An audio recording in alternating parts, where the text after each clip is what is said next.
Let us consider this a little more so that we can understand our place in this gospel and the first reading. We are children of God.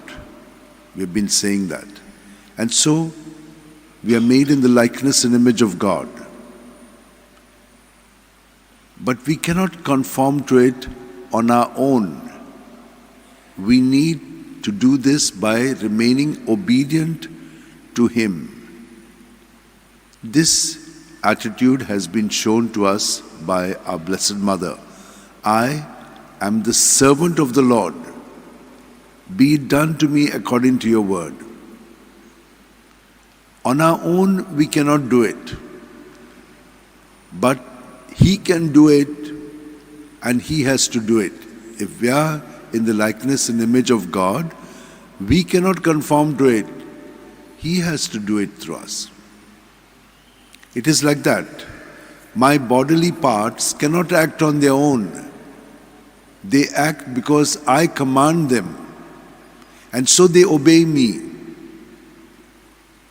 If you have understood this, this is how it is. So when people are doing wicked things, then they realize, I'm doing it on my own. So how have I got to do it? Like our Blessed Mother. I am in the body of the Lord, and He does it through me. Not I am doing for Him. How can a part do something for me? It is doing what I command it. And therefore, it has to be obedient. So once this is understood, then this person who was doing things on his own, he will surely live because he is living in God. Whereas if you do things on your own, then you're doing things from outside, and now that is what you've understood. But supposing you have been in this way, being humble and allowing it to be done, and all of a sudden you start becoming like this other fellow doing it from outside, then you are not going to be having life in you. You will lose everything because you're going away from God. Now, similar thing is said in this second reading.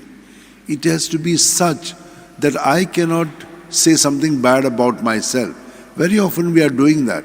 I'm useless, I can't do this. Who said that? You're comparing yourself with others. God has made you such a beautiful person. You have not discovered yourself. So you have to discover who you are, because we are in Him, and every one of us is unique.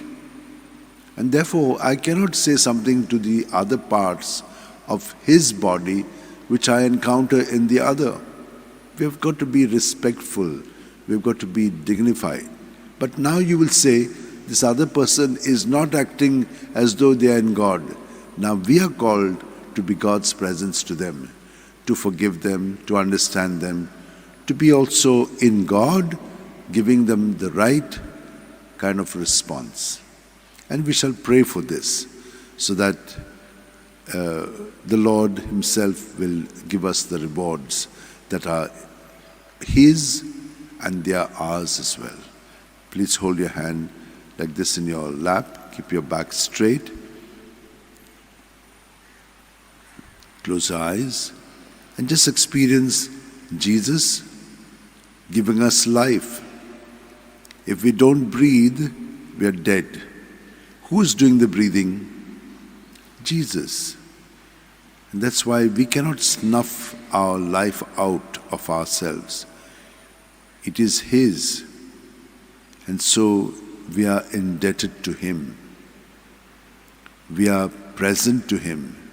We invite Him, welcome Him, and we remain with Him, surrendering all that we are at every breath, so that nothing remains of ours, but everything of His.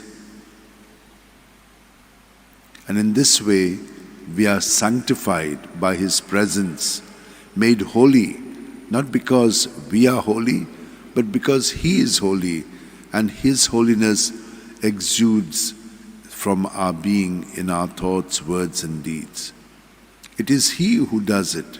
He knows it best. And so, Lord, we thank you for forming us daily in your ways, through your word, and through your presence within us through communion.